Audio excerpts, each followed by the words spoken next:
देखो भाई, कल शरद पूर्णिमा थी। शरद पूर्णिमा चूँकि शरद ऋतु में आती है इसलिए उसको शरद पूर्णिमा कहते हैं। और शरद ऋतु में सर्दी शुरू हो जाती है थोड़ी थोड़ी। हम आपको शरद पूर्णिमा की एक कहानी सुनाते हैं। वैसे तो बहुत सारी कहानियाँ हैं, लेकिन हम तुम्हें एक भगवान कृष्ण से जुड़ी हुई कहानी सुनाते हैं। एक बार ऐसा था, नारद जी जा रहे थे। उनको रास्ते में कामदेव मिला। कामदेव पता है कौन है? कामदेव प्रेम के देवता हैं, जो मन में इच्छाएं उत्पन्न करते हैं, कामनाएं उत्पन्न करते हैं। तो वो कामदेव मिला और नारद जी से बोला, मेरा आज युद्ध करने को मन कर रहा है किसी से। नारद जी युद्ध करेंगे मुझसे? नारद जी बोले, अरे भैया, मैं तो साधु आदमी, मैं क्यों युद्ध करूँगा? तुम्हें अगर कोई योद्धा चाहिए तो गोकुल में चले जाओ, वहाँ पर कृष्ण है, वो बहुत बड़े योद्धा हैं, उनसे युद्ध करना तो तुम्हें आनंद आएगा। कामदेव गोकुल में पहुँच गए। और जब गोकुल में पहुँचे कामदेव, तो क्या हुआ? उन्होंने देखा कृष्ण छोटे से गैया चरा रहे थे। तो उन्होंने देखा ये कृष्ण है, नारद जी ने मुझे पागल बना दिया, ये कोई योद्धा है। वापस लौट गए। नारद जी फिर मिल गए। अरे गए नहीं गोकुल? बोले, नारद जी आपने मुझे पागल बना दिया, मूर्ख बना दिया। वो जरा सा बालक है, आपने मुझे उसके पास भेज दिया, वो तो गाय चराता है, गोपाल है। अरे बोले, तुम नहीं जानते हो, वो जरा सा बालक बहुत बड़ा योद्धा है।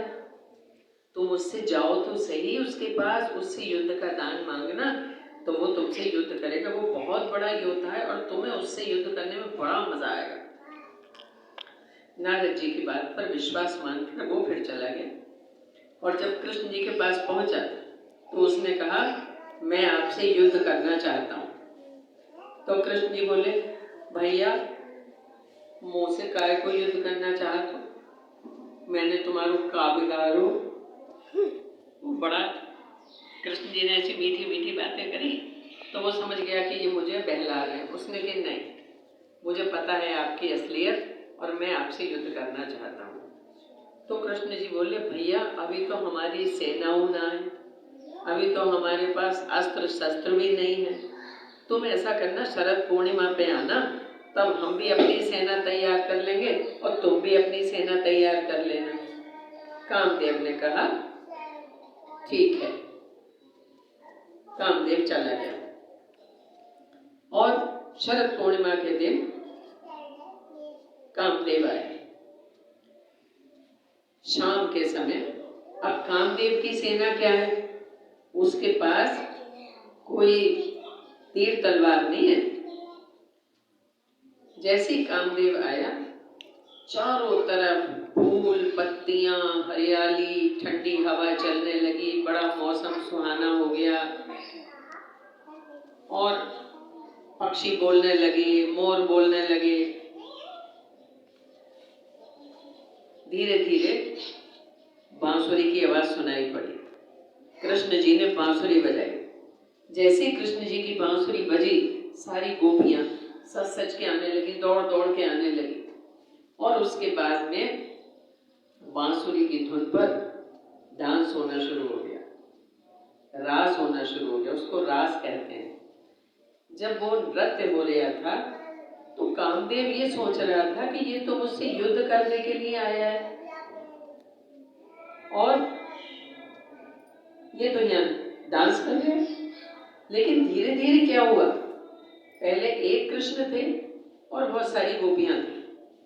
डांस करते करते क्या हुआ, हर गोपी के साथ एक कृष्ण आ गए। कृष्ण के इतने सारे रूप प्रकट हो गए कि हर गोपी के साथ एक कृष्ण नाच रहा। देखो ऊपर यहाँ पे एक फोटो लगा हुआ है जिसमें हर गोपी के साथ कृष्ण है। ऐसे ही जब उसने देखा कामदेव ने हर गोपी के साथ कृष्ण, हर गोपी के साथ कृष्ण, और हर गोपी के साथ में जो कृष्ण है बांसुरी बजा रहे हैं और डांस कर रहे हैं, वो तो देख के चकित रह गया। और उसने सोचा कि अरे ये तो ईश्वर है, परमात्मा है, मैं तो समझ ही नहीं पाया। और वो वहीं पर उसने कृष्ण के हाथ जोड़ दिए और अपने को परास्त मान लिया कि भाई मैं तो हार गया। लेकिन कृष्ण की लीला से वो इतना प्रभावित हुआ, इतना आनंद आया कि उसका मन मोहित हो गया। तो भगवान कृष्ण का एक नाम हो गया मदन मोहन। क्या नाम हुआ? मदन मोहन। मदन कहते हैं कामदेव को, और कामदेव को मोहित करने वाले भगवान कृष्ण का नाम हो गया मदन मोहन। वो रात जो थी वो शरद पूर्णिमा की रात थी जिसमें महारास हुआ था। हम लोग क्या करते हैं, शरद पूर्णिमा पर खीर बनाते हैं, रात को चांदनी में रखते हैं, और ऐसा माना जाता है कि शरद पूर्णिमा की रात में चंद्रमा से अमृत की वर्षा होती है, तो उस खीर में अमृत की बूंदें पड़ती हैं, और जब हम सुबह को वो खीर खाते हैं तो हमारे स्वास्थ्य के लिए बहुत लाभप्रद होती है, औषधि का काम करती है।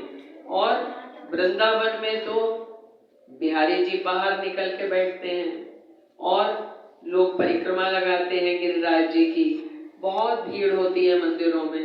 पूर्णिमा जो है वो पूर्ण चंद्र होता है, उससे चंद्रमा पूरा होता है, फुल मून होता है।